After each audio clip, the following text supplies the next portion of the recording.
Alors, c'est un aspect très important de la vie en Christ. C'est un aspect qui est au cœur de la vie en Christ. Parce que la vie en Christ, à titre de rappel, c'est un genre de vie qui fonctionne par la parole de Dieu. Et pour fonctionner dans la parole, il faut apprendre à la mettre en pratique. C'est très important. Alors, je vais vous expliquer pour votre compréhension un aspect. Regardez ce qui se passe. Bon, j'espère que quand je parle des thèmes comme fonctionnement, vous comprenez, parce que ça a été tellement expliqué ici. N'est-ce pas? Bon, l'être humain que vous êtes, est-ce que vous pouvez commencer à fonctionner sans avoir existé? Non. Ah, je vais faire appel à votre intelligence. Réfléchissez à l'église. L'église est le centre de réflexion. On ne vient pas à l'église pour... Ce n'est pas des dogmes que nous partageons. Amen. Amen. Mais nous partageons des faits, des choses qui sont vraies, qui sont réelles. Est-ce que quelqu'un peut fonctionner sans avoir existé? Non. C'est quoi fonctionner? De façon générale. Quel est le synonyme du verbe fonctionner? Être en action. Être en action, donc c'est vivre, n'est-ce pas? Est-ce que tu peux vivre si tu n'existes pas? Non. Là, il faut d'abord exister en tant qu'homme, hein, pour parler terre à terre, en tant qu'être humain, n'est-ce pas? Donc tu dois d'abord être avant de vivre, n'est-ce pas? Avant de fonctionner. Ok. Nous existons en tant qu'être humain et nous fonctionnons aussi comme des êtres humains. Maintenant, sauf que nous avons été créés à l'image et à la ressemblance de Dieu. Maintenant, cette vie divine, c'est ce que nous avons perdu. En fait, quand la Bible dit que nous avons perdu la vie divine, ça veut dire qu'on a perdu l'état d'être comme Dieu. Est-ce que quelqu'un comprend? C'est-à-dire, nous avons perdu la façon d'être comme Dieu. Nous avons perdu l'état d'être à l'image de Dieu. Et par conséquent, si nous ne sommes plus comme Dieu, ou si nous n'avons plus été comme Dieu, on ne pouvait plus fonctionner comme Dieu. Amen. Amen. Parce que c'est ce que vous êtes qui détermine votre façon de fonctionner. Si vous êtes un homme, vous allez fonctionner comme un homme. Si vous êtes un Dieu, vous allez fonctionner comme un Dieu. Si vous êtes un fils de Dieu, vous allez fonctionner comme un fils de Dieu. Et si vous êtes un animal, vous allez aussi fonctionner comme un animal. Si vous êtes un oiseau, vous allez fonctionner comme un oiseau. Donc le fonctionnement dépend de l'espèce. Est-ce que vous comprenez? À chaque espèce correspond son fonctionnement. Maintenant, nous sommes de l'espèce divine. Malheureusement, à cause du péché, nous avons perdu la dimension divine. Et donc, nous sommes restés tout simplement avec l'espèce humaine. Or, l'être humain est un mélange, en quelque sorte, de l'espèce divine et de l'espèce humaine. Mais nous avons perdu l'espèce divine. Et comme nous avons perdu l'espèce divine, donc l'homme est devenu en fait un défaut. Un défaut de fabrication, on va dire ça comme ça. Amen. Amen. Parce que dans la dimension de l'homme, il y a quelque chose qui manque. C'est la divinité. Donc c'est cette dimension divine qui refait de nous, c'est-à-dire qui nous refait, qui nous reconstitue, qui nous donne véritablement le statut d'être fils de Dieu. Amen. Amen. Alors, maintenant, regardez. Est-ce qu'on peut fonctionner comme un fils de Dieu si on n'a pas l'état d'un fils de Dieu, si on n'a pas la dimension du fils de Dieu? Est-ce qu'on peut l'être? Non. C'est la raison pour laquelle nous recevons d'abord cet état en recevant la personne. Donc nous recevons d'abord cette dimension de l'espèce divine qui est le Christ. C'est pourquoi il faut d'abord recevoir le Christ avant de fonctionner comme le Christ. Est-ce que quelqu'un comprend? Amen. Donc nous avons d'abord reçu la personne de Christ. En recevant la personne de Christ, nous sommes maintenant semblables à Christ. Maintenant, comme nous sommes semblables à Christ, on peut maintenant fonctionner comme un Christ. Donc, il y a combien de choses? En fait, pour la même personne, pour la même entité, il y a deux aspects. Il y a d'abord être comme la personne de Christ et ensuite fonctionner comme la personne de Christ. Donc, c'est pourquoi nous avons commencé par être d'abord cette personne. C'est pourquoi chacun de nous avons reçu Christ dans notre vie comme Seigneur et Sauveur. Pourquoi nous l'avons reçu? C'est pour retrouver l'espèce divine, pour redevenir enfants de Dieu, pour retrouver l'image de Dieu. Amen. Amen. Maintenant, une fois que nous avons retrouvé l'image de Dieu, qu'est-ce qui reste?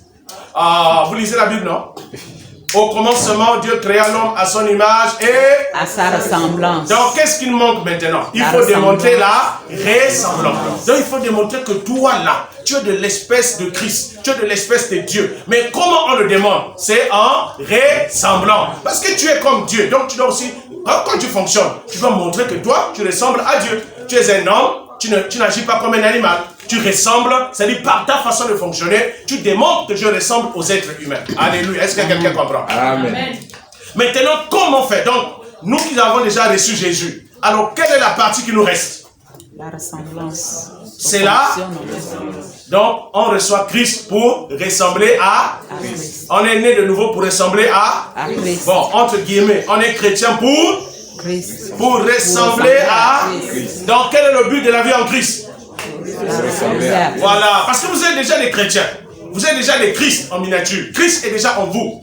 Mais il manque quelque chose pour compléter comme Dieu nous a créés. C'est la ressemblance. Est-ce que quelqu'un comprend? Amen. Maintenant, comment faire pour ressembler?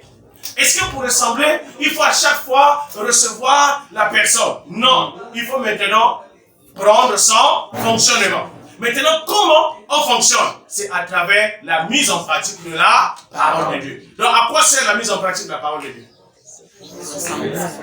Donc, si tu ne mets pas la parole de Dieu en pratique, si tu n'es pas en train de fonctionner selon la parole de Dieu, tu n'es pas en train de démontrer que toi, tu es en Christ. Amen. Donc, recevoir Christ ne suffit pas. Ça, c'est juste la première partie. C'est pourquoi être un homme ne suffit pas. Vous devez fonctionner comme un homme. Amen. Recevoir Christ ne suffit pas. Mais il faut démontrer que vous êtes un Christ. Vous êtes semblable à... Et comment on le démontre? On le démontre comment? En pratique. En mettant la parole de Dieu en pratique. Non, il faut que ça soit clair. En mettant la parole de Dieu en pratique. Voilà. Maintenant, la parole de Dieu, c'est quoi?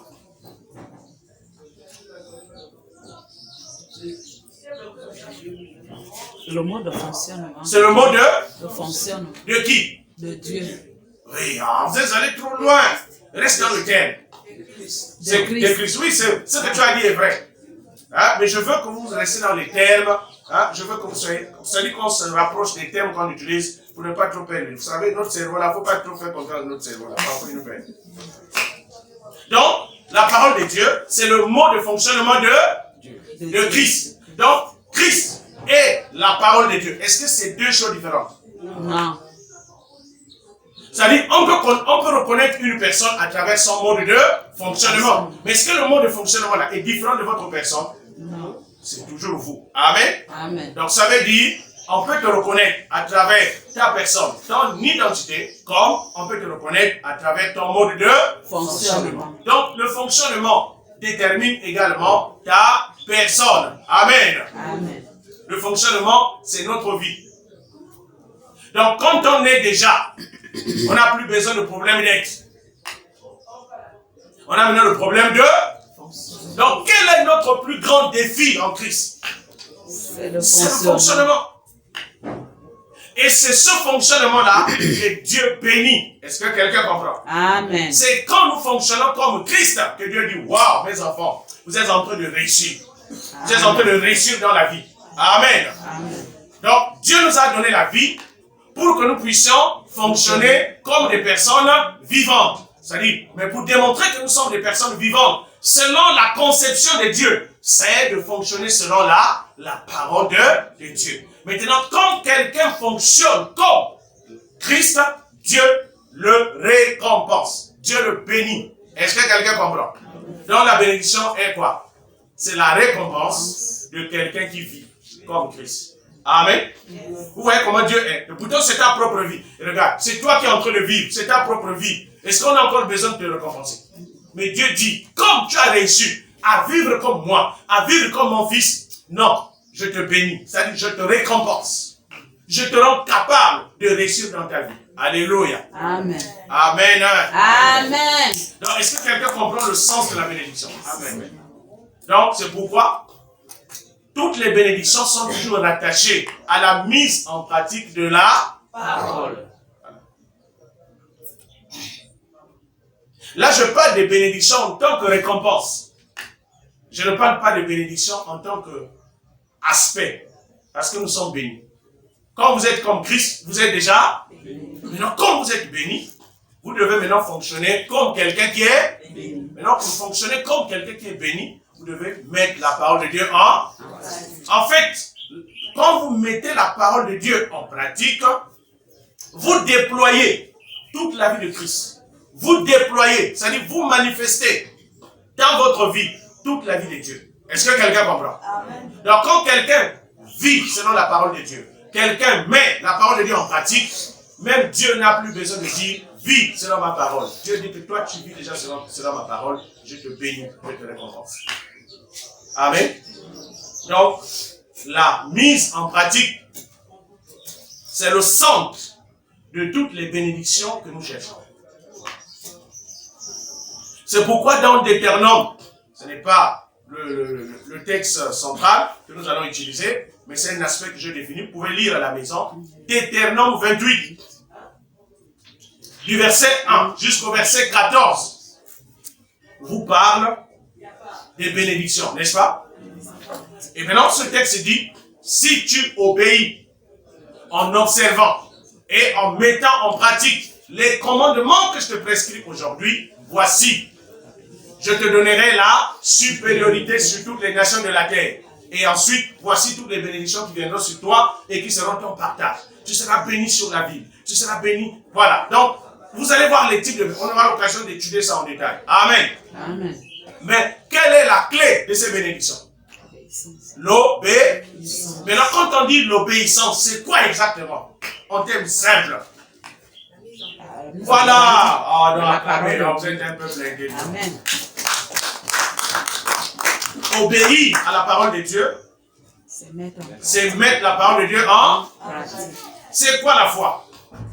La foi, c'est mettre la parole de Dieu. Le juste vivra par la foi. Qui est le juste? Celui qui est devenu comme un Christ. Celui qui a reçu Christ, c'est lui le juste, n'est-ce pas? Amen. Maintenant, comment il vit? Comment il fonctionne? Par la foi. Maintenant, c'est quoi la foi? C'est la mise en pratique. Donc, la mise en pratique, l'obéissance, la foi, ce sont des synonymes. Amen. C'est juste des jeux de mots. Amen. Amen. Dans l'Ancien Testament, on parlait de l'obéissance. Dans le Nouveau Testament, on parle de la foi. Est-ce que quelqu'un comprend? Amen. Est-ce que vous avez compris? Amen. Donc vous comprenez maintenant l'importance de pratiquer la parole de Dieu. Donc c'est la pratique de la parole de Dieu qui prend votre vie du niveau A et la mène au niveau F. Non, vous pensez que j'allais dire au niveau B, ça c'est trop petit. Vous la menez au niveau F. Maintenant, vous pouvez compter le nombre d'échelons. A, B, C, D, E, F. Ça vous comme 6 déjà.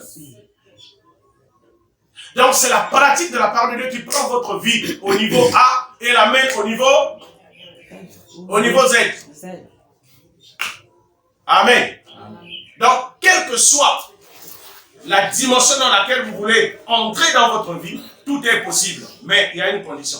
Mettez la parole de Dieu en pratique.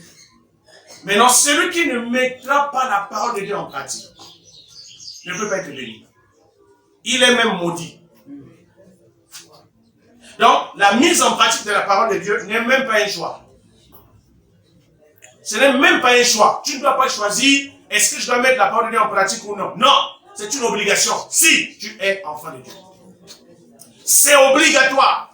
Parce que c'est la seule façon pour nous de vivre la vie en Christ. C'est pourquoi Deutéronome 28, verset 1 à 14 dit, si tu obéis en observant, en mettant en pratique les commandements, c'est-à-dire les principes qui sont définis dans la parole de Dieu, alors Dieu dit, avant même la bénédiction, il y a quelque chose que Dieu te donne. Dieu te donne la supériorité. Ça veut dire que Dieu te donne la supériorité sur toutes les nations de la terre. Les nations, le mot grec traduit par nation, c'est ethnos, Ça veut dire que, bon, ethnos veut dire, pour ceux qui a donné le mot ethnie en français, c'est-à-dire les différents groupes de personnes qui constituent une société. Ça veut dire que parmi les différents groupes, les différentes classes de la société, Dieu va te mettre au-dessus. Il y a des gens qui veulent être en haut. On ne prie pas pour être en haut. On met la parole de Dieu en pratique. C'est-à-dire on décide d'être un pratiquant de la parole. Et quand Dieu voit la dimension pratique de la parole, il te place en haut. C'est-à-dire il prend ta vie. Ça ne veut pas dire que tu vas marcher dans l'air. Hein. Tu vas marcher en haut, ou bien quand tu rentres dans ta maison, tes enfants marchent sur la terre, et toi tu marches en haut. Ce n'est pas ça que ça veut dire. Mais c'est-à-dire, ta vie, chaque aspect de ta vie va commencer à monter. On chante souvent, je vais monter, monter. Maintenant, on fait comment? Le problème, c'est que de l'église, ce que j'ai trouvé de bizarre à l'église, c'est qu'à l'église, on aime les résultats, on aime parler des résultats, mais on ne montre pas souvent comment faire. C'est ça qui pose problème. Amen. Amen. Maintenant, comment monter? Je dis, il faut mettre la parole de Dieu en pratique. Et quand tu mets la parole de Dieu en pratique, ta vie va monter. Ton travail va monter, ton argent va monter, ta santé va commencer à monter, ta connaissance va monter, ton intelligence va commencer à augmenter, tes relations, les bonnes relations vont commencer aussi à monter. Tout monte par la mise en pratique de la parole. Et après, les bénédictions. Ça veut dire que les choses que Dieu a promises de te donner vont commencer à venir vers toi. Donc, en fait, il commence à se manifester ce qu'on appelle une attraction. Ce n'est plus toi maintenant qui prie pour que les choses viennent. Mais c'est les choses qui cherchent maintenant à venir vers toi.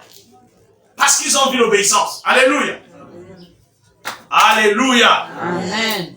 Donc, c'est pourquoi, en réalité, si les enfants de Dieu comprenaient la parole de Dieu, ils ne devaient pas avoir de jalousie à l'église. Hein? Pourquoi on doit jalouser quelqu'un? Parce que nous tous, on est mis au même diapason. Dieu nous dit, tu veux que ta vie s'élève, fais ça, n'est-ce pas? Maintenant, toi, tu ne veux pas faire. Maintenant, quand l'autre est en train de faire, sa vie est en train de monter, sa vie est en train de changer. Et puis tu commences, nous tous sommes pris dans la même assemblée. Nous tous on est chrétiens. On ne comprend pas pourquoi c'est lui. Pourquoi Dieu fait ça. Mais tu ne connais pas le secret. Amen. Amen. Et le plus souvent, la parole de Dieu ne se pratique pas à l'église. L'église, c'est l'école. On vient apprendre les leçons. C'est où? À la maison et dans la société. Amen. Amen. Donc, en réalité, on n'est pas chrétien à l'église. On est chrétien à la maison, au quartier et dans la société. C'est pourquoi Jésus dit, allez dans le monde. Enseignez-leur tout ce que moi je vous ai enseigné. Mais Jésus a enseigné les disciples où? Dans le secret. Amen. Amen. Et quand il a fini de les enseigner, il a dit, allez maintenant dans le monde. Allez démontrer ma façon de fonctionner. Alléluia. Est-ce que quelqu'un comprend? Yes. Donc c'est de cette façon que nous devons démontrer que nous sommes enfants de Dieu. Nous sommes de la grâce de Dieu. Alléluia. Est-ce que quelqu'un a compris? Amen. Alors donc, vous avez compris l'importance de mettre la parole de Dieu en pratique. Ah, vraiment, c'est très important. Dis à ton voisin, ma soeur, mon frère, mais apprenons à mettre la parole de Dieu en pratique. Apprenons à mettre la parole de Dieu en pratique. Non, je ne vois pas. Ton voisin n'est pas motivé. Dis-lui, ma soeur. Ma soeur, apprends à mettre la parole de Dieu en pratique. Hein? C'est ça ou rien. Amen. Amen. Bon, maintenant, si la mise en pratique vous introduit dans les grandes bénédictions, le diable, quand il va vous combattre, il va faire quoi? Il va vous empêcher. Hein? Il va vous empêcher. En fait, Satan ne combat pas vos bénédictions. Directement. Satan combat vos bénédictions à travers la mise en pratique. Il va tout faire pour que tu ne comprennes même rien de ce qu'on dit à l'église. Ce que vous allez voir, c'est difficile de comprendre la parole de Dieu à l'église. Quand le prédicateur est en train de parler, toi tu es en train de regarder ton problème. Tu es en train de penser au problème que tu as. C'est-à-dire Satan ne laisse, même tes pensées ne seront jamais tranquilles. Est-ce que quelqu'un comprend? Amen. Satan ne laissera jamais tranquille tes pensées. Il va toujours chercher à perturber tes pensées, à semer le trouble. Vous voyez, quand l'eau est trouble, c'est-à-dire vous voyez dans les rivières ou dans les lacs, il suffit de mettre un pied. Quand vous mettez le pied, l'eau devient trouble. Et quand l'eau devient trouble, vous n'arrivez plus à distinguer les différents éléments de cette eau-là, oui ou non? Amen. Donc, quand il y a trouble, il y a confusion. Satan est spécialiste de la confusion. Parce qu'il sait, s'il laisse vos pensées libres, Satan sait que vous êtes des êtres intelligents. Vous allez comprendre la parole de Dieu. Donc, pour que vous n'arrivez pas à comprendre, il perturbe vos pensées. Il amène dans vos pensées tous les problèmes, tout ce qui ne marche pas dans votre vie. Même là où vous êtes assis là, les problèmes sont en train de repasser. Ton enfant, le problème de ton enfant, ta vie en train de repasser. C'est-à-dire que vous êtes partagés. Il y a une bagarre qui est en train de se passer. Mais je prie que le Saint-Esprit libère vos pensées. Amen. Que la puissance du Saint-Esprit opère pour que vos pensées soient libres. Amen. Et je commande à Satan de libérer les pensées de chacun de nous. Amen. Que les pensées captives soient libérées ce matin au nom de Jésus-Christ. Amen. Alors donc, nous devons apprendre à être libres. Vous devez apprendre à parler à votre âme. Que je dois être libre. Parce que vous êtes intelligent. Dieu vous a déjà donné l'intelligence. Mais pourquoi on n'arrive pas à comprendre? Parce que les pensées sont perturbées. Les pensées sont perturbées. On est partagé. Alléluia. Amen. Est-ce que quelqu'un comprend? Amen. Est-ce qu'on peut continuer? Amen. Alors donc, mettons la parole de Dieu en pratique. Mettons la parole de Dieu en pratique. Bon, le texte de base que nous avons pris dans les enseignements passés, c'est le texte de Jacques, chapitre 1, le verset 22 à 25. Alors dans ce texte, nous avons appris que pratiquer la parole de Dieu, c'est faire ce que la parole de Dieu nous demande de. Donc la mise en pratique est directement rattachée à une action. Jacques chapitre 1, le verset 22 à 25. Ça c'est le texte de base qu'on a appris. Et donc, nous avons expliqué que mettre en pratique, c'est agir fidèlement selon la parole. Ça veut dire que c'est poser un acte qui est dicté par la parole. Mais non, qui dicte les actions dans la parole. C'est le verbe. Amen. Amen. Non, écoutez, ne dites pas que non, à l'église, c'est Dieu, c'est le Saint-Esprit, on n'a pas besoin de l'école. Écoutez, le Saint-Esprit se sert de l'école pour vous faire comprendre la parole. Amen. Amen. Je fais une parenthèse rapidement. Les gens qui disent qu'on n'a pas besoin de l'école, d'apprendre à l'église, ce sont des idiots.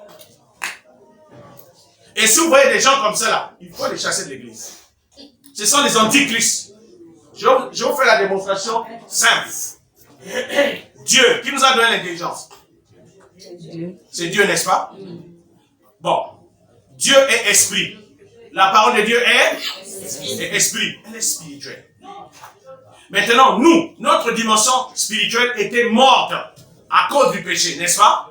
Donc, la dimension de l'esprit était morte. C'est-à-dire la dimension de l'esprit ne fonctionnait plus, était devenue comme inapte, paralysée. Même quand Dieu fait les choses de l'esprit, nous, on ne comprend pas, on ne voit rien. Amen. Amen. C'est ce que le péché a fait. Donc, la seule dimension de nous qui était restée, c'est la dimension humaine. La dimension rationnelle qui fonctionne par les 5 sens. C'est-à-dire, en fait, on fonctionne à partir de ce qu'on voit, à partir de ce qu'on entend, ce qu'on sent, ce qu'on goûte, ce qu'on touche. Les 5 sens. C'est ce qu'on appelle la dimension rationnelle. C'est ça l'homme charnel. Amen. Amen. Mais notre Dieu est esprit. Nous, on a besoin de recevoir la vie de Dieu. Mais la vie de Dieu, on la reçoit à travers l'esprit. Notre esprit est mort. Maintenant, comment Dieu va faire pour nous communiquer sa vie? Dieu est descendu plus bas. Il a utilisé notre intelligence. Parce que la seule dimension de nous qui reste fonctionnelle, c'est la dimension rationnelle, n'est-ce pas? C'est notre intelligence humaine qui est rattachée aux 5 sens. Donc Dieu est condamné à nous faire comprendre sa parole à travers les 5 sens. Est-ce que vous comprenez? Maintenant, regardez ce que Dieu va faire. Comme l'essence humaine, c'est-à-dire la dimension rationnelle, comprend les choses à travers les lettres. Dites avec moi les lettres. Les lettres. Et les nombres. C'est pourquoi on va à l'école. Vous avez compris? On va aller pour faire quoi? Pour apprendre les lettres et les nombres. Voilà la base de l'école. On va à l'école pour apprendre les lettres, l'alphabet, la combinaison de l'alphabet, les syllabes, les mots, les phrases, ainsi de suite, n'est-ce pas? Parce qu'une fois que tu as fini de comprendre les lettres, Dieu maintenant peut transformer sa parole sous forme de lettres pour que ça arrive jusqu'à ton intelligence. Est-ce que quelqu'un comprend? Amen. Parce que Dieu est dans le ciel. Quand il parle, est-ce que vous l'avez déjà entendu?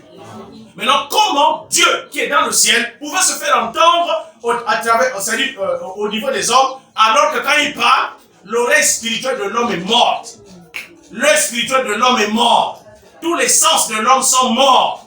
Comment Dieu allait se faire comprendre ou se faire connaître? Dieu était obligé d'utiliser notre dimension. Est-ce que quelqu'un comprend?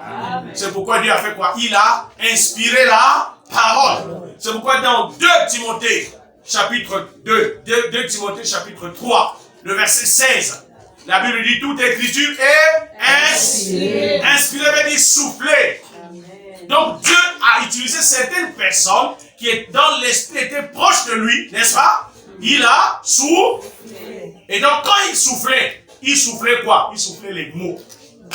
Amen. Amen. Il soufflait les mots. Et les gens comme les gens à qui Dieu a soufflé les mots, connaissent les lettres, donc ils ont transcrit ce que Dieu a soufflé sous forme de mots. Et maintenant, nous, avec notre intelligence humaine, quand on lit, on dit que Dieu bénit. Dieu bénit. Mais comment un homme rationnel qui est mort dans l'esprit va avoir la même pensée que Dieu? Parce que cela lui a été ramené au niveau de sa compréhension. Est-ce que quelqu'un comprend? C'est pourquoi la parole de Dieu a été écrite. Oui, elle a été inspirée pour être Je pose maintenant la question. Pourquoi elle a été écrite? Est-ce qu'en réalité, ça, c'est la parole de Dieu? Vous connaissez la parole, non? Hein? Là, je suis en train de parler. Vous entendez la parole? Est-ce que ça, c'est la parole? Si on reste strict, est-ce que ça, c'est la parole? Ça, ce sont les Écritures. Mais Dieu nous a donné quoi? Ça? Mais là, nous sommes en face des Écritures. Alors, quel est le rapport entre les Écritures et la parole de Dieu? C'est que les Écritures, ce sont des éléments qui permettent de décrire, n'est-ce pas? Les Écritures font la description, font le portrait de qui? De la. Donc, les Écritures écrivent au sujet de qui? Quel est le sujet principal des Écritures? On écrit au sujet de quoi? Vous avez oublié. Vous n'étudiez plus. Même vos enfants, vous ne les suivez même pas. C'est pourquoi les enfants ne réussissent pas. On critique les professeurs, les maîtres. Mais nous-mêmes, on démontre qu'on n'a plus rien dans la tête. Les Écritures, là. Quel est le sujet principal de l'écriture? Parce que l'écriture sert seulement à écrire. Dans l'écriture, ce n'est pas la parole de Dieu. Mais c'est l'élément qu'on a utilisé pour décrire ce que Dieu a dit. Amen. Donc les Écritures écrivent au sujet de quelqu'un, au sujet de quelque chose. Les Écritures, ce n'est pas la parole. Mais les Écritures écrivent au sujet de la. Écoute, si toi tu écris, tu fais ta description, tu dis, je m'appelle tel, je mesure 1m75. Est-ce que l'écriture là, c'est toi? L'écriture est tout simplement en train de te décrire. Donc le rôle de l'écriture, c'est de décrire la parole. Amen. Amen. Est-ce que quelqu'un comprend? Amen. Ces petits éléments que je suis en train de vous partager vont vous aider à démystifier la Bible, à démystifier la parole de Dieu. C'est pourquoi la parole de Dieu est difficile à comprendre. Parce que les gens n'arrivent pas à cerner. Qu'est-ce que Dieu a fait? Alléluia. Amen. Je reprends. Les Écritures là écrivent au sujet de la parole de Dieu. Donc ce que Dieu dit, sa vie qu'il veut nous donner, c'est ce que les Écritures là, les lettres là, écrivent. Amen. Est-ce que quelqu'un comprend? Amen. C'est pourquoi il y a un rapport entre ces lettres là et la parole. Donc c'est pourquoi quand tu vois les lettres, tu dois tout simplement dire que les Écritures là décrivent la parole. Amen. Amen. Maintenant, qui est la parole? La parole, c'est Jésus, n'est-ce pas? Amen. Et Jésus, un jour, a dit, les Écritures, là, ce sont elles qui parlent de moi. Voilà, vous avez compris? Amen. Les Écritures, là, ce sont elles qui parlent de moi. Voilà. Jésus l'a dit, je pense, dans Jean, chapitre 5. Ouais, Jean, chapitre 5. Peut-être que je vous donne la référence. Jean, chapitre 5. Bon, du verset 36 jusqu'au verset 39. Donc, Jésus démontre que les Écritures parlent de lui. Mais qui est-il? De lui, il est là. Il est la parole. Amen. Amen. Donc, si vous voulez connaître Jésus, lisez les Écritures. Dans les Écritures ne font que parler de la personne de Jésus-Christ. Amen. Amen. Maintenant, vous-même là, vous êtes comment? Vous êtes devenu semblable à Jésus. Oh, est-ce que vous êtes conscient? Vous-même, en Jésus-Christ, bon, j'ai déjà même dit, vous êtes devenu semblable à qui? À Jésus. Donc, si on veut vous connaître, selon la nouvelle création, selon la nouvelle alliance, on doit faire quoi? On doit lire les Écritures. Donc, les Écritures parlent de qui maintenant? Parlent de vous, à travers le Christ. Amen. Amen. C'est pourquoi, avant que vous ne receviez Christ, est-ce qu'il y avait un livre qui parlait de vous? Parce que vous n'étiez pas connu. Amen. Amen. C'est pourquoi si quelqu'un veut être connu, si quelqu'un veut avoir la réputation, n'est-ce pas? Il faut être en Jésus. Parce que quand tu es en Jésus, tu deviens la star de Dieu. Amen. Amen. Oh, tu n'as pas compris. Amen. Tu deviens la star de Dieu. Alléluia. Dieu a passé son temps à faire ton portrait, à faire ta description à travers Jésus. C'est pourquoi, quand tu deviens uni à Jésus, tu rentres dans l'histoire de Dieu.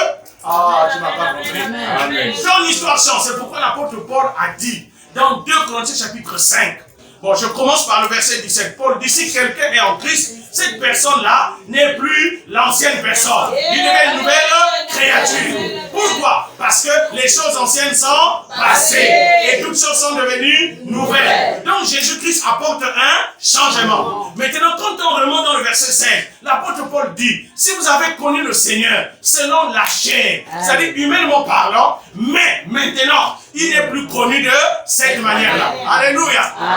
C'est la même chose. Vous, quand vous étiez avant Jésus, vous étiez connu selon la chair. Maintenant, quand vous avez reçu Jésus, vous n'êtes plus connu de la même façon. Est-ce que quelqu'un comprend? Amen. Donc même si tu étais brigand, quand tu reçois Christ, en fait, on change ton image de brigand et on te donne l'image du juste. Alléluia. Amen. Maintenant, si quelqu'un veut te connaître et que la personne cherche dans ton passé, la personne ne te connaît plus. Si quelqu'un veut te connaître, il doit lire la Bible pour te connaître. Parce que la Bible parle de toi. Alléluia. Amen. La Bible parle de ton histoire. Alléluia. Donc c'est pourquoi chaque fois que tu as comme l'impression que la vie est en train de s'effondrer, tu ne sais plus quoi faire. Alors que tu es en Christ, lis la Bible. C'est-à-dire quand tu lis la Bible, c'est pour remonter ton moral. Bon, je parle de terre à terre. C'est pour remonter le moral. Parce que tu vas commencer à découvrir que mais finalement, c'est de moi qu'il s'agit. Les bénédictions là m'appartiennent. Alléluia. Même ce qui a été promis à Abraham m'appartient parce que je suis son héritier. Donc tout ce que Dieu est en train de dire ici m'appartient. Alléluia. Et comme cela m'appartient, puisque Dieu est en train de parler de moi, j'ai le droit de demander à Dieu ce dont il m'a donné à travers la parole. C'est pourquoi si tu veux prier, tu vas avoir une véritable vie de prière, dépend de la Bible. Il dépend de la parole de Dieu. Parce que c'est là-dedans qu'on parle de toi. C'est là-dedans qu'on décrit ta vie. Alléluia. Amen. Donc c'est pourquoi tu ne dois plus écouter les gens. Parce que les gens ne te connaissent pas. Même tes parents ne te connaissent plus. Ils te connaissaient selon la chair. Même ton propre père qui t'a mis au monde te connaissait selon la chair. Maintenant en Christ, il ne te connaît plus. Parce que tu as changé. Amen. Amen. Donc si on veut te connaître, on doit lire la Bible. Donc la Bible fait quoi? Ta propre description.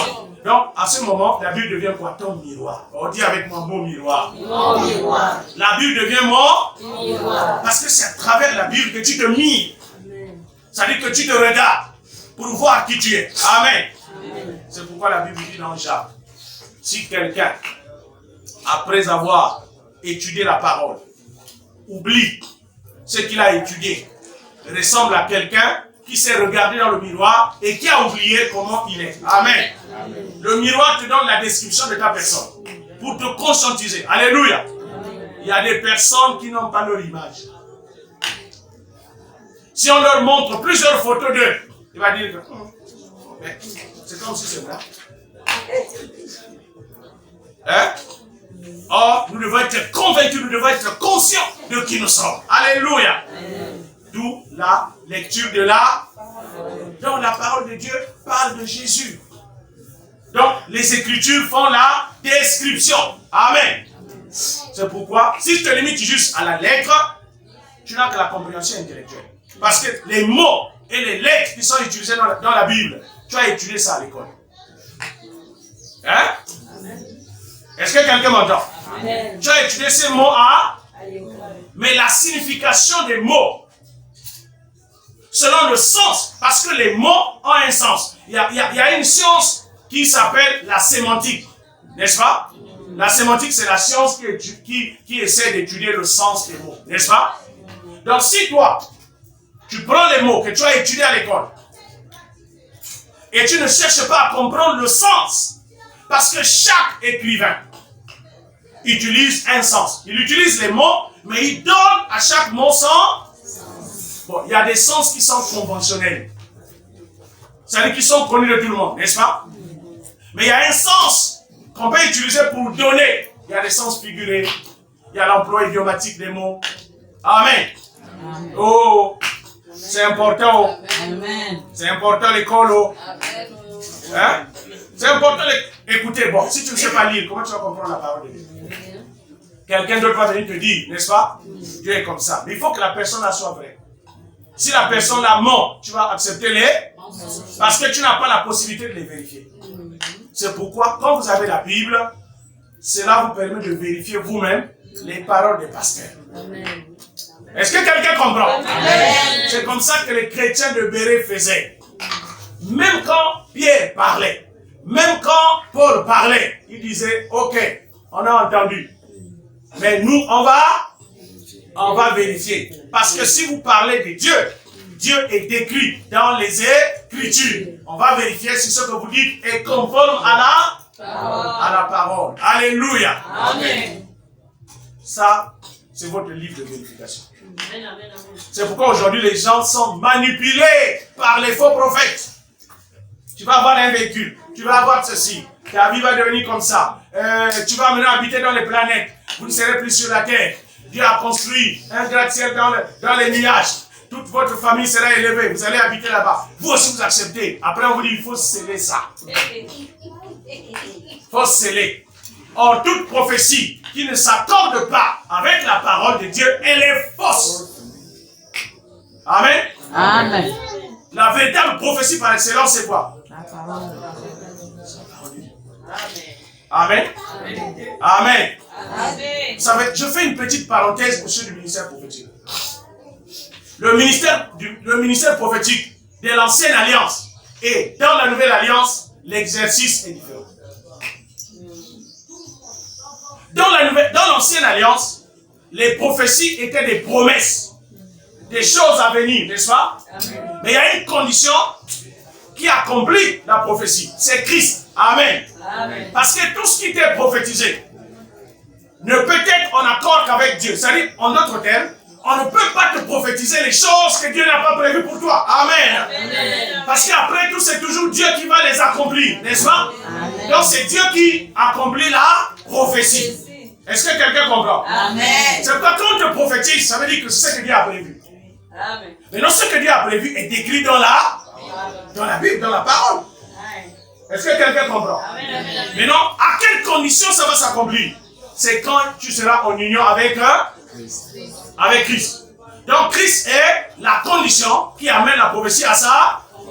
Dans quelle dimension? Dans la dimension de l'unité. Ce qu'on dit en Christ. Donc si quelqu'un maintenant est en Christ, toutes les prophéties de l'Ancien Testament sont déjà accomplies. Ça veut dire que les choses qui sont promises dans l'Ancien Testament, toi qui es en Christ, tu n'as plus besoin qu'on te prophétise sur ça. Alléluia.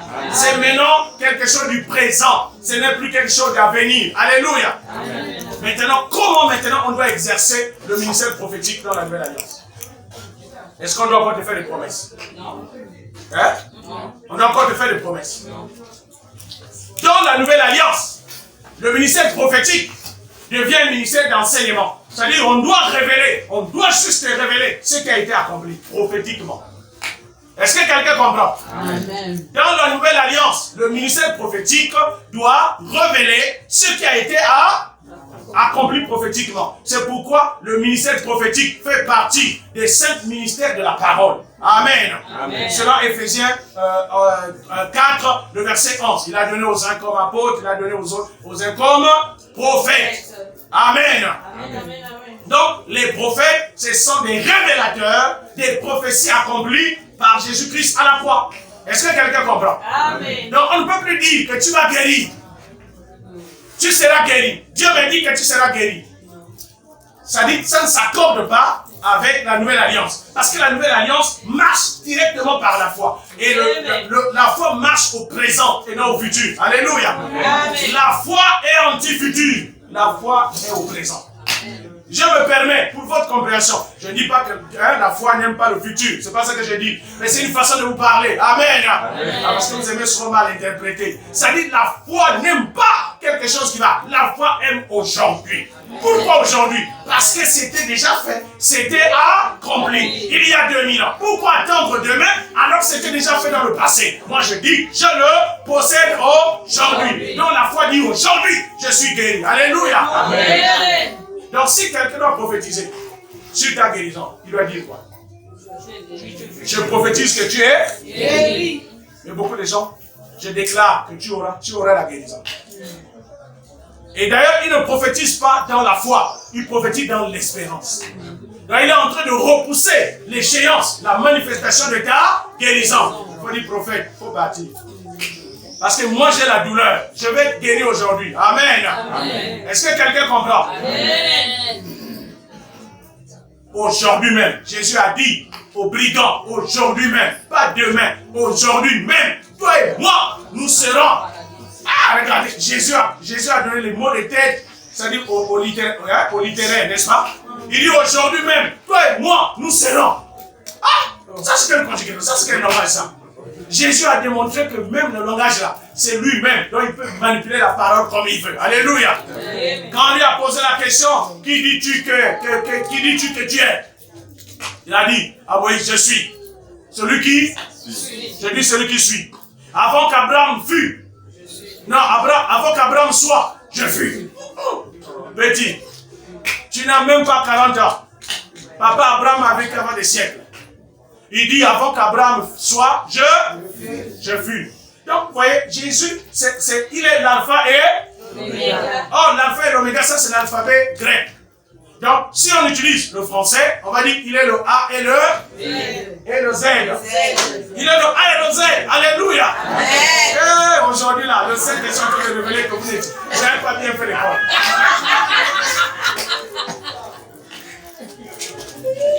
Il est le A et le Z, il est le commencement et il est l'alpha et l'oméga. L'alpha c'est la première lettre de l'alphabet grec. Oméga c'est la dernière lettre. Amen. Amen. Parce que la Bible, le Nouveau Testament a été écrit en grec. Donc il est le A et le Z. Il est le A et le Z. Alléluia. Amen. Maintenant, entre le A et le Z, tout ce qu'on va prendre, vous savez, tout, c'est-à-dire quand vous prenez les lettres de l'alphabet, vous les combinez, ça produit un son. Amen. Amen. Si tu prends P, nez, diction, n'est-ce pas? Ça produit un son. Et quand le son là, donc quand tu prononces une combinaison des lettres, c'est-à-dire quand tu prends les lettres, tu les combines, quand tu les prononces, ça produit un son. Derrière ce son, il y a une vibration. Derrière chaque vibration, il y a quelque chose. Amen. Amen. C'est pourquoi quand tu prends l'habitude de prononcer les mots, tu es en train de produire des vibrations et tu es en train d'attirer les choses qui vont venir dans ta vie. Alléluia. C'est la raison pour laquelle, parfois, ta vie vibre mal. Tu vois, c'est le mot, non, ça va mal. Parce que tu penses tellement au mal. C'est-à-dire que tu as pris le... Est-ce que dans tout l'alphabet, c'est M-A-L que tu as trouvé? Il y a aussi bénédiction. Alléluia. Est-ce que c'est-à-dire que tu es libre d'utiliser le A et le Z, n'est-ce pas? Est-ce que c'est la seule combinaison que toi tu as trouvée dans l'alphabet? Au lieu tout le temps de allez dire maladie, maladie. Oh, la maladie, regarde, vous utilisez mal l'alphabet. Vous utilisez mal Jésus. Parce que Jésus, c'est la parole. Il est le A et le Z. Ça vous êtes libre d'utiliser n'importe quelle lettre d'alphabet combiné. Alléluia. Mais vous faites des mauvaises combinaisons. C'est pourquoi notre vie est combinée à des mauvaises choses parce qu'on utilise mal la parole. Amen. Alléluia. Est-ce que quelqu'un me comprend? Amen. Donc, sache utiliser à bon escient la parole. Maintenant, je pose la question. Est-ce que quelqu'un peut parler, peut vivre dans la vie sans parler? Même le diable ne peut pas vivre sans parler. Mais quand il parle, il utilise quoi? La parole, les lettres, l'alphabet, n'est-ce pas? Quelle que soit la langue, même les démons, quelle que soit la langue qu'ils vont utiliser, les lettres là appartiennent à Jésus. Amen. Amen. Rien que ça, Satan sera condamné. Parce qu'il utilise mal les lettres de l'alphabet. C'est pourquoi ne permet pas, Dieu a dit, ne permettez pas à quelqu'un qui utilise mal les lettres de l'alphabet à votre égard. C'est pourquoi Isaïe a dit toute langue, vous comprenez maintenant? Toute langue qui s'élèvera en jugement contre vous, condamnez! Parce que vous êtes nés de la parole, vous êtes les fils de la parole. Ne permettez pas à votre parole d'être mal utilisée à votre égard. Alléluia! Une telle personne doit être condamnée et jugée devant le tribunal céleste sur la terre et dans le ciel. Voilà. Est-ce que quelqu'un comprend? Oh non, ma vie ne marche pas. Hey, il y a plusieurs façons de formuler les lettres de l'alphabet. Alléluia. Amen. Tu peux dire ma vie marche. Alléluia. Tu es libre. Alléluia. Amen. Qui t'a condamné à utiliser mal? C'est le mal qui est en nous. Vous savez ça. Hein? Donc le mal affecte même les mots. Alléluia. Amen. C'est pourquoi quand tu veux dire oh merci Seigneur, quelques minutes plus tard, je ne sais pas, oh ma vie là, ça ne va pas. Oh, ça te dit alors, moi je vous ai condamné à mal utiliser la parole. Alléluia. Amen. Oh Seigneur. Ok, que ton nom soit glorifié. En fait, il est en train de me détourner. Ok, c'est un détournement positif. Amen. Voilà, parce que je suis en train de sortir un peu du message, mais je lui laisse faire, je lui laisse faire. Alléluia. Amen. Donc, Jésus-Christ est le A et le Z. Il est le A et le Z. Il est le A et le Z. Il est l'alpha et l'oméga. Amen. Amen. Il est l'alpha et l'oméga. Ma fille, est-ce que c'est le diable qui t'empêche de bien utiliser les mots? Hein? Même si tu as été amarré comme dans ta famille, est-ce que Satan t'empêche d'utiliser les mots qui concernent le genre de vie que tu veux? Mais pourquoi tu n'arrives pas à utiliser? C'est pourquoi la vie et la mort sont au pouvoir de la langue. La vie et la mort sont au pouvoir de la langue. Maintenant la Bible dit ceux qui savent, bon, je traduis simplement, ceux qui savent utiliser leur langue bénéficient de leurs fruits. Amen. Amen. Tout le temps, oh non. Ah, moi, mon foyer là, je ne comprends pas, mon foyer là est en train de tomber. Pourquoi ton foyer ne peut pas se relever? Hein? Qui t'inspire maintenant? Qui t'inspire? C'est pourquoi Jésus a dit à Pierre, arrière de moi, là vous avez compris. Ça dit Pierre a choisi d'utiliser les mots, l'alphabet hébreu, pour mal parler contre Jésus. Jésus a dit, arrière de moi Satan. Ces pensées, la pensée c'est quoi? C'est la parole non encore exprimée. Je répète, la pensée, c'est la parole non encore exprimée. Mais quand quelqu'un pense, ça veut dire que tu as déjà agencé les mots. Tu as déjà agencé les lettres d'alphabet. Amen. Amen. Mais ce n'est pas encore exprimé. Mais dès l'instant où tu as déjà exprimé quelque chose, la chose a reçu le droit d'arriver. Est-ce que vous comprenez? C'est la parole, c'est-à-dire l'expression qui donne l'autorisation à quelque chose de venir à la manifestation. C'est pourquoi la Bible dit tout a été fait par la parole. Oh, toutes les choses qui sont venues, Dieu les avait déjà pensées. Mais ces choses-là, aussi longtemps que la parole n'avait pas parlé de ces choses, rien n'avait l'autorisation d'arriver. Mais dès que la parole a parlé, tout a été fait. Alléluia. Amen. Donc tout ce que tu dis a déjà reçu l'autorisation. C'est pourquoi le diable envoie les démons pour faire quoi? Pour exécuter les mauvaises paroles que nous prononçons. C'est pourquoi tu peux changer ta vie si tu décides de bien parler. Amen. Amen. Mais tu ne peux pas bien parler si tes pensées ne sont pas transformées. Amen. Amen. Amen. Il faut changer les... Donc, la parole commence où? Dans la... Alors, quand tu es en train de penser là, tu es en train de parler. Tu sais que tu es un esprit, non? Donc, l'esprit parle comment? Par là. Et le corps parle comment? Par la bouche. Amen. Bien que tu as déjà exprimé, tu vois, le corps va suivre. L'homme passe tout son temps à parler à lui-même. On passe plus de temps à se parler qu'à parler aux autres. C'est-à-dire quand je parle aux autres, ça veut dire que je me suis déjà parlé et j'ai trouvé, voilà ce que je vais sortir. Vous voyez que l'être humain est quelque chose d'extraordinaire. L'être humain est extraordinaire. Alléluia. Amen. Alors donc, la parole, dis avec moi la parole de Dieu. La parole de Dieu. Encore et encore. La parole de Dieu. La parole de Dieu. La parole de Dieu. Et donc nous avons la parole de Dieu sous forme de des Écritures. Maintenant les Écritures font, quel est leur rôle? Quel est son rôle? L'Écriture est là pourquoi? Je nous instruis. Pour vous instruire, non? Ça veut dire comment il vous instruit? Parce qu'il parle de... Beaucoup de gens sont ennemis de la Bible. Parce qu'ils pensent que la Bible, c'est une affaire de religieux. Oh, la Bible, c'est un livre. Dis avec moi, la Bible, c'est mon livre. La Bible, c'est mon livre. Parce qu'il parle de moi. Alléluia. Il parle de moi. Alléluia. Amen. Amen. Donc, si tu veux connaître, c'est-à-dire puissamment ta vie, tu dois faire quoi? Oh, non, si tu ne lis pas ta Bible, comment tu vas te découvrir? C'est pourquoi si tu ne lis pas la Bible, tu vas entendre les gens te dire que, oh, regarde, ma soeur, quand je te vois là, même ton Dieu là, laissez tomber. Depuis que tu pries là, on ne voit rien. C'est pourquoi en fait nous on n'a pas la foi. Parce que on ne lit pas ce qui nous... Or, tu vas trouver moins de personnes, c'est-à-dire sur 100 personnes, bon prenons, sur 10 personnes, il y a peut-être une seule personne qui parle bien de toi.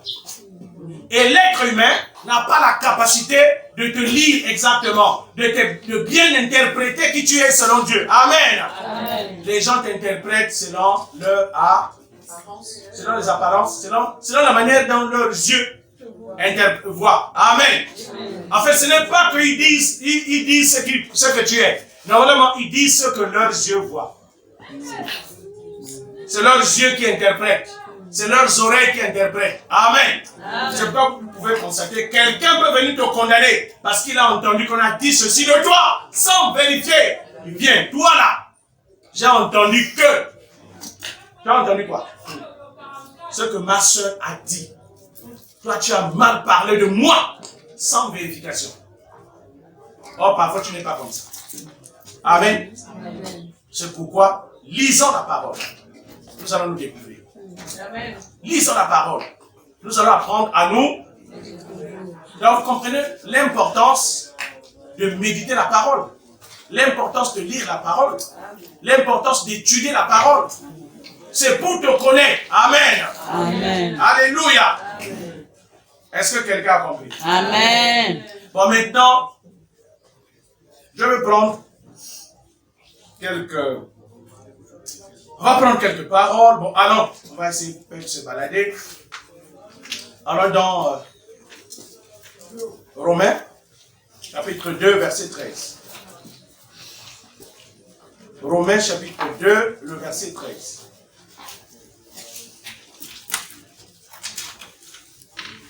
Romains, chapitre 2, le verset 13.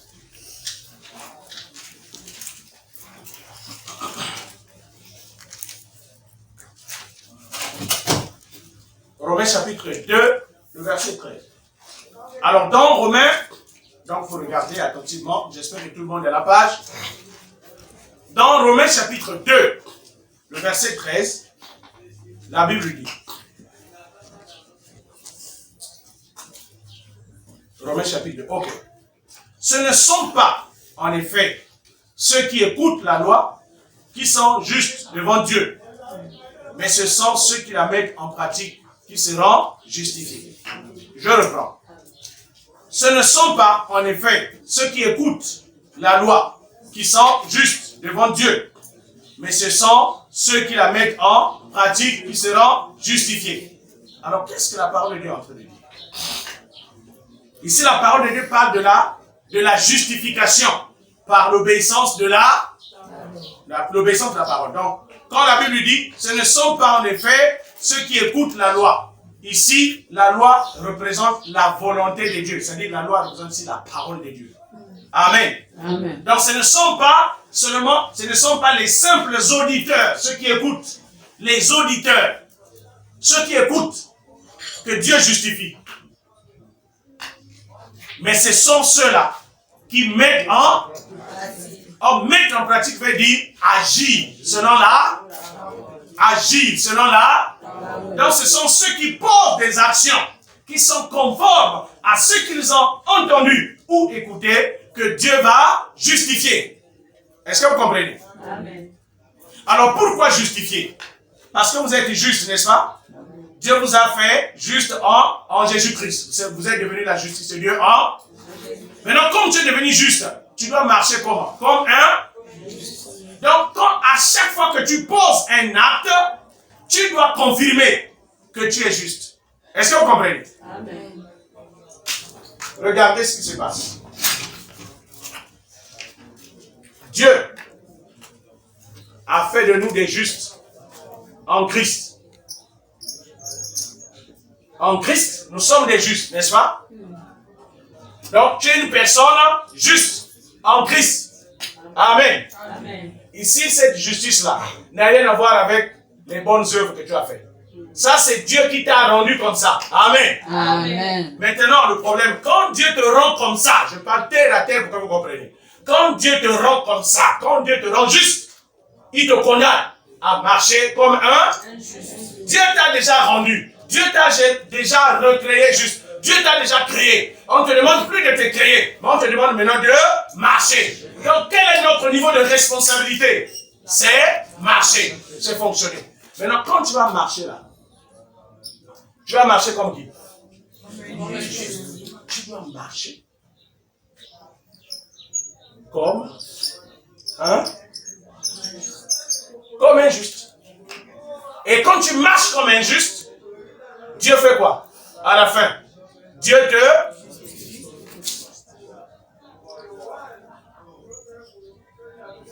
Alors donc, Dieu te justifie à partir de quoi?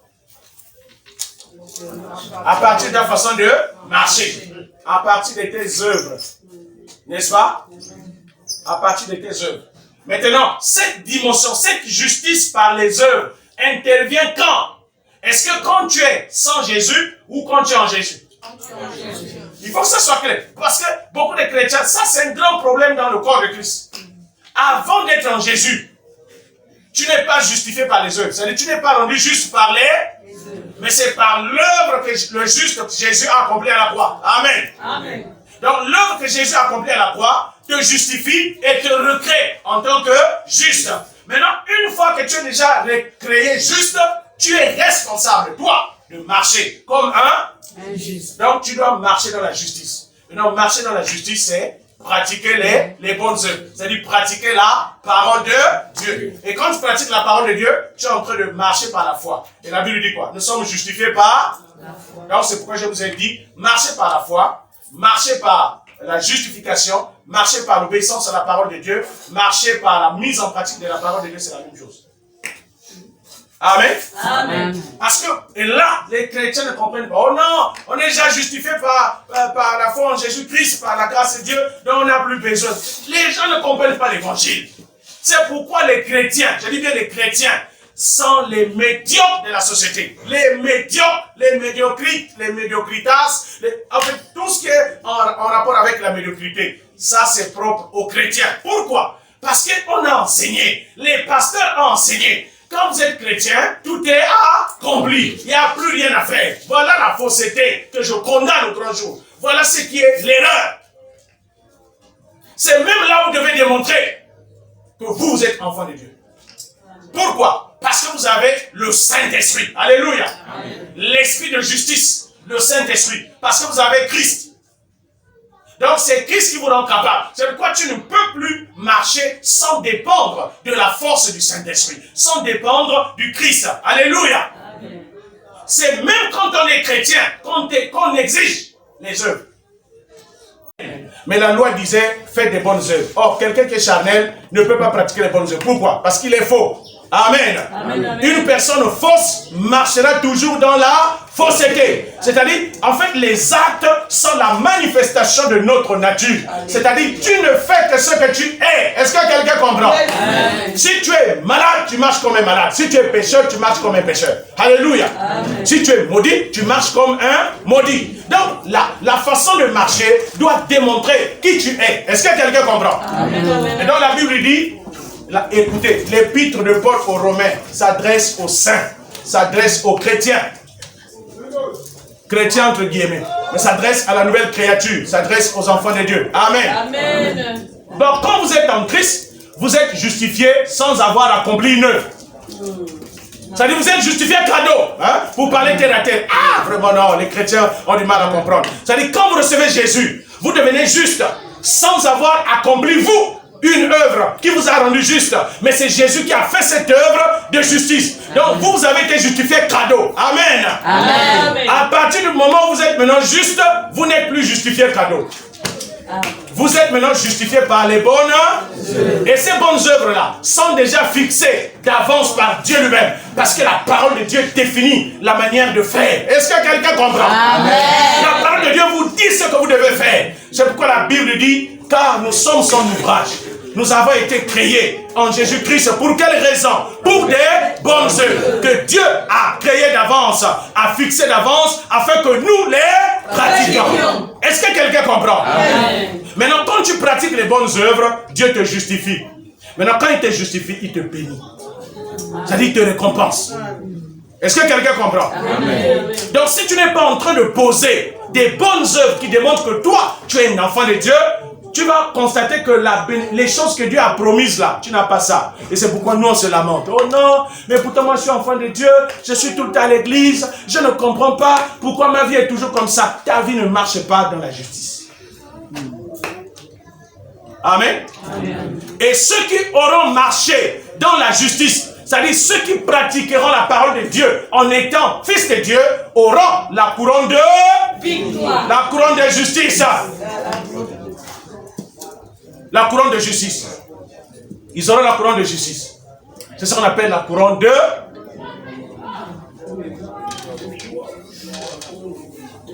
Voilà, la couronne de victoire. Et là, on dit... Ah, c'est quand même mon à côté. Amen. La couronne de victoire. Donc, il y a une couronne.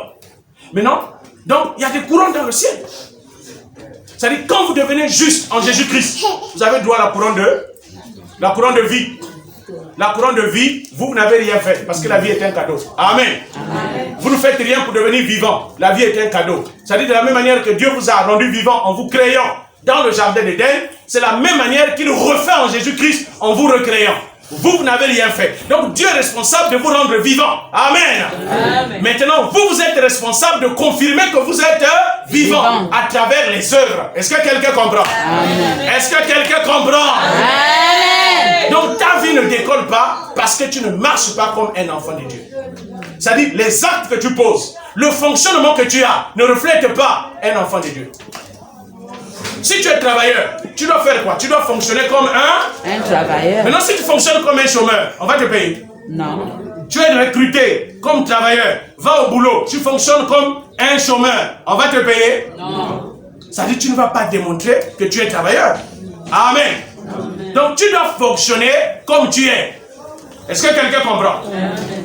Toi, tu es chrétien, mais tu fonctionnes comme un païen. Est-ce qu'on va te donner la récompense du chrétien? Non. Hein? Non. Oh. Tu es un enfant de Dieu. Au lieu de fonctionner comme un enfant de Dieu, toi tu fonctionnes comme un fils du diable. Est-ce qu'on va te récompenser comme un fils de Dieu? Non. Tu seras récompensé comme un fils du diable. Voilà la contradiction. C'est pourquoi notre vie est contradictoire. C'est-à-dire, on sait qu'on est en Christ, mais le genre de vie qui nous arrive, les choses qui nous arrivent, ne reflètent pas quelqu'un qui est en Christ. On se pose la question, mais pourquoi ça ne va pas? Le fonctionnement. Amen. Et le fonctionnement, c'est ce que nous sommes au quartier et à la maison dans le secret. Amen. Alors ce matin, moi je te renvoie. Regarde, qu'est-ce que tu fais dans le secret? C'est ce qui détermine ton genre de vie. Regarde seulement ce que tu fais dans le... C'est pas la peine de... Va seulement seul dans le secret. Fais un examen des choses que tu fais quand personne n'est là. C'est ça qui te définit. Amen. Donc si tu veux que ta vie change, revois les choses que tu fais dans le secret. Revois ce que tu fais quand personne n'est là. C'est ça. Amen. Amen. Quand tu es libre d'agir, quand tu es seul, ce que tu fais en étant seul, qui engage ta propre conscience, qui engage ta propre responsabilité, c'est ce qui te fait. C'est ce qui te définit. Maintenant, comme nous n'avons pas connaissance que les actes que nous posons sont des semences que nous sommes en train de s'aimer. Il y aura la récolte. Amen. Amen. Et quand ces actes-là produisent des récoltes, on ne récolte que les mauvaises choses. Amen. Maintenant, quand les mauvaises choses arrivent, alors que tu agis dans le secret, au lieu d'assumer tes récoltes, tu viens parler en public. Oh non, ma vie ne marche pas. C'est pourquoi maintenant, c'est-à-dire 70% de ce que nous vivons, nous sommes responsables en partie. C'est-à-dire 70% au moins de ce que nous vivons vient de nous-mêmes. Et 30% vient de l'influence des ténèbres, de Satan, des démons, des méchants, et ainsi de suite. Amen. Amen. Satan n'a pas un pouvoir sur nous. Amen. Mais nous permettons à Satan d'avoir le pouvoir sur nous par notre façon d'agir. Dès l'instant où je pose un acte qui ressemble au royaume des ténèbres, je fais appel à Satan dans ma vie. Amen. Est-ce que quelqu'un comprend? Amen. Maintenant, la question qu'on va se poser, on va dire, mais pasteur, c'est dur. Mais est-ce que Dieu a dit que c'est facile? Pourquoi vous aimez la facilité? N'aimez pas la facilité. Écoutez, quelqu'un qui aime la facilité dans la vie ne peut pas aller loin. N'aimez pas la facilité. Dieu ne parle pas en termes de facilité ou de dureté dans la vie. La vie n'est ni dure ni facile. Dur ou facile, ça c'est notre interprétation. Mais Dieu parle du possible. Dis avec moi, c'est possible. C'est possible. C'est possible. C'est possible.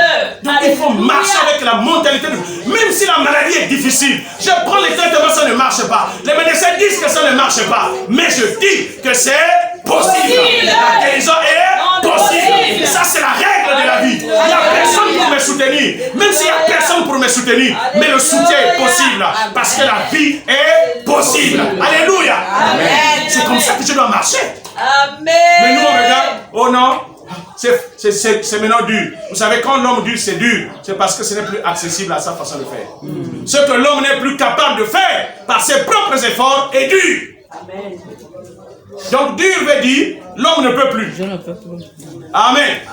Maintenant, comme tu as découvert que tu ne peux plus, il y a quelqu'un qui est capable. Alléluia. Hey. Mais au lieu de faire appel à celui qui est capable, parce que ce qui est impossible aux hommes, dans la chair, dans la raison humaine, est possible à Dieu. Alléluia. Donc à chaque fois que tu t'es rendu compte que ce n'est pas possible, ça veut dire que ça c'est la dimension de Dieu. Alléluia. Amen. Oh, Dieu et toi vous êtes un. Amen. Dis avec moi, je suis un avec Dieu. Je suis un avec Dieu. Ça veut dire que dans ta vie, à toi là, il y a Dieu qui s'est ajouté. Comme Dieu s'est ajouté, donc Dieu est devenu ton prolongement. Est-ce que quelqu'un comprend? Amen, amen, amen. Est-ce que tu peux fixer la caméra ici? Je vais expliquer quelque chose. Ça c'est toi. Ça c'est moi.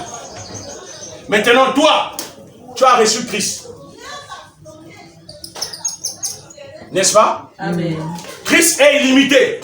Donc ça veut dire à toi, c'est ajouté qui? Une autre dimension de Dieu qu'on appelle Christ. Maintenant, donc on a en quelque sorte deux dimensions, n'est-ce pas? Mais sauf que cette dimension de toi là est limitée. Il y a des choses que tu peux faire, mais ce que tu n'arrives pas à faire, ça ne veut pas dire que ça ne se fera pas. Ça veut dire que ça ne se fera pas dans cette dimension. Ça se fera dans cette dimension qui est la dimension du possible. Parce qu'en fait, en Jésus-Christ, tu n'es plus seulement cette partie, mais tu es tout ça là. C'est ça qu'on appelle nouvelle création. Alléluia. Amen. Tu es tout ceci. Donc même Christ, c'est toi. Donc tu peux dire que moi et Christ, nous sommes un. Ce n'est plus moi qui vis, c'est Christ qui vit en moi. Ce que je ne peux pas dans la dimension humaine, je le peux par Christ. Et je déclare que c'est possible par la puissance du Saint-Esprit. Je déclare que c'est possible par la puissance de Jésus-Christ. Et j'engage la puissance du Saint-Esprit. J'engage la puissance de Christ d'être à l'œuvre pour accomplir cela au nom de Jésus. C'est pourquoi vous ne priez pas en votre nom. Parce que c'est cette dimension qui fait les choses. Même quand vous priez, vous ne dites pas je prie au nom de Moïse. Vous priez au nom de Jésus. Donc prier au nom de quelqu'un veut dire je fais dans cette dimension. Or cette dimension n'échoue jamais. Il n'y a point d'échec dans le Christ. Il n'y a point d'échec dans le Christ. Dans quelle dimension toi tu fonctionnes? Que ce soit les élèves, que ce soit les travailleurs, que ce soit les hommes d'affaires, que ce soit les enfants de Dieu, dans l'avion, dans n'importe quel aspect de la vie, nous faisons tout par le Seigneur. C'est pourquoi Colossiens chapitre 3, le verset 24 dit tout ce que vous faites, 23-24, tout ce que vous faites, que ce soit en pensée, en parole et en action, faites-le de bon cœur. Pour qui? Pour le Seigneur. Or, quand on dit pour le Seigneur, les gens pensent que, bon, je vais le faire, et puis Jésus va venir observer. C'est parce que toi-même, tu es devenu Christ. Il y a une dimension de Christ qui est en toi. Ça veut dire que opère dans cette dimension. Donc, quand tu opères dans cette dimension, ça va être fait pour le Seigneur. Amen. Amen. Mais quand tu opères dans cette dimension humaine, c'est fait pour l'homme. Amen. Amen. Tout ce que vous faites, faites-le pour le Seigneur et non pour les hommes. Et non, il y a une négation. Et non pour les hommes. Et non pour toi. C'est pourquoi les enfants de Dieu, je termine par là, puisque nous sommes arrivés à la fin, les enfants de Dieu n'ont pas souvent de promotion. Tout ce qu'ils font ne s'élève pas, ne réussit pas. Pourquoi? Parce que tout ce que nous le faisons pour nous-mêmes. Or, cette dimension-là a été déjà, c'est-à-dire quand on a jugé tout à la croix. Parce qu'en Jésus-Christ, tout a été jugé, tout a été évalué, toutes les possibilités, les dimensions ont été jugées. Oh, merci. Toutes les dimensions ont été jugées. La dimension divine a été jugée à la croix. La dimension humaine a été jugée. La dimension charnelle, la dimension animale a été jugée. La dimension démoniaque, la dimension des ténèbres, tout ça a été jugé. Pourquoi? Parce qu'on a pris tout. On a mis sur Jésus. Et on a amené tout à la croix, n'est-ce pas? Amen. La seule chose qui a survécu, la seule chose qui a réussi, c'est Christ. Alléluia.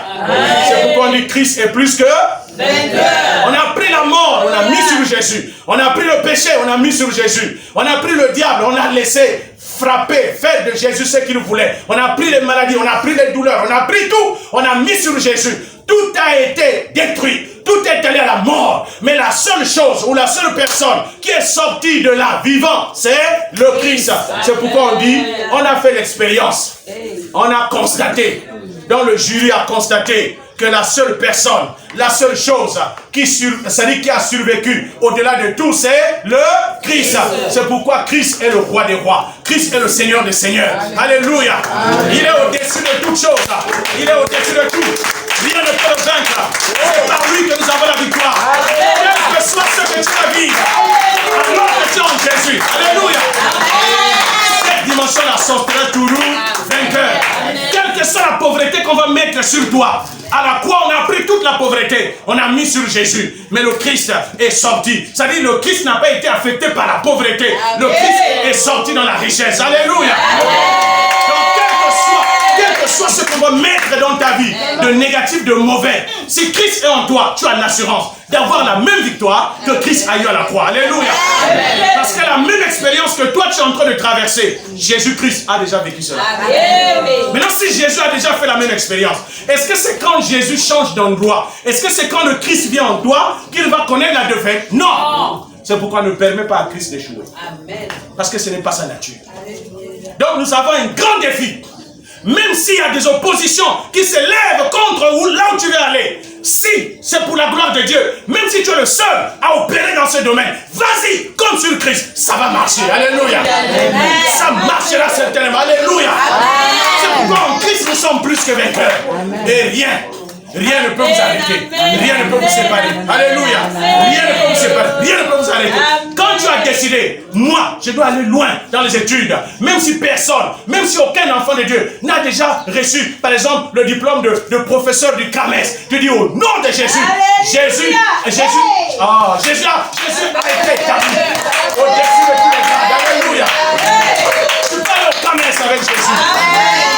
Je dis jamais que non, moi je n'ai pas un bon niveau d'études. Si tu veux apprendre au nom de Jésus, Jésus a tout appris et il a été déclaré vainqueur. Alléluia.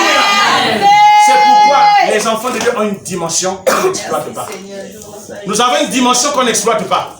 Nous sommes toujours en train d'opérer dans la dimension qui ne marche pas. Cette dimension-là a été jugée faillible. L'homme est faillible, mais le Christ est infaillible. Il n'échoue jamais. Opère dans cette dimension. Étudie dans cette dimension.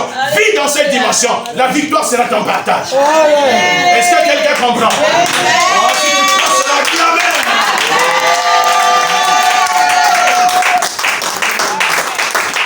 Même si tu n'as personne pour te soutenir, Christ est capable de te soutenir. Amen. Parce que l'or et l'argent lui appartiennent. Amen. Amen. Amen. Quand on parle de l'or et l'argent, les gens veulent voir l'or visible et l'argent. L'argent est spirituel. L'argent, c'est un pouvoir. Le pouvoir est invisible. Ça veut dire que tu as le pouvoir en Christ d'attirer de l'argent. Alléluia. Amen. On aura l'occasion d'en parler. Que le Seigneur vous bénisse. Amen. Que sa parole soit inspirée dans notre cœur. Oh, merci Seigneur. Père Tout-Puissant, nous te disons merci. Nous te rendons des actions de grâce. Père, nous te célébrons. Parce que tu es la vérité. Seigneur, tu as dit, lorsque vous connaissez la vérité nous affranchit. Nous avons l'assurance que nous sommes affranchis ce matin. Nous avons l'assurance que nous sommes affranchis aujourd'hui. Au nom puissant de Jésus, nous déclarons, Père, que maintenant, notre attitude vis-à-vis de la parole de Dieu doit changer. Car nous avons compris l'importance de méditer et d'étudier la parole. Car c'est là-dedans que tu définis la vie de chacun de nous. C'est là-dedans que nous sommes décrits. C'est le miroir de notre vie. Et par la puissance du Saint-Esprit, nous déclarons maintenant que nous sommes plus que vainqueurs. Car rien ne peut nous arrêter. Rien ne peut nous séparer de la grâce de Dieu, de la puissance de Dieu, de la victoire que nous avons reçue en Jésus-Christ. Et je déclare ce matin que la grâce de Dieu relève chacun de nous maintenant dans le nom puissant de Jésus-Christ. Je proclame, Seigneur, que les liens des ténèbres qui environnaient chacun de nous, qui nous empêchaient de grandir, qui nous empêchaient d'aller loin, soient brisés maintenant, au nom puissant de Jésus. Que les liens de la stagnation soient brisés, que les liens de la médiocrité, Seigneur, qui avait hanté notre esprit, nos pensées, soient brisés maintenant, au nom puissant de Jésus. Et nous recevons la capacité du Saint-Esprit de voir comme Dieu voit, de regarder chacun de nous, de regarder nos vies comme Dieu les voit, au nom puissant de Jésus. Père Tout-Puissant, nous te disons merci. Je te rends des actions de grâce. Je te confie, Seigneur, au Dieu puissant, tes enfants qui nous suivent à travers, Père éternel, le monde entier entre tes mains. Je déclare que leur vie soit transformée à travers la parole. Je déclare que chacun de nous prenne le courage et se lève en marchant conformément à la parole. Car tu exécutes, Seigneur, ta parole. Tu produis, Seigneur, ce que ta parole dit pour la gloire de ton nom. Père éternel, te disons merci. Je déclare, Seigneur, que tout ce qui était au sol se relève maintenant. Dans le nom de Jésus. Je déclare que les liens de la maladie soient brisés maintenant par la puissance du nom de Jésus. Je déclare maintenant que tout ce qui était paralysé, Seigneur, se relève par la puissance du Saint-Esprit. Au nom puissant de Jésus, que ta justice opère dans la vie de chacun de nous. Père, nous te disons merci. Reçois la gloire qui te revient. À toi le règne. À toi la gloire. Merci pour ces moments. Merci pour ta parole. Merci pour ta présence. Au nom puissant de Jésus-Christ, notre Seigneur, notre roi, nous venons ainsi de prier et nous disons Amen. Amen. Alléluia.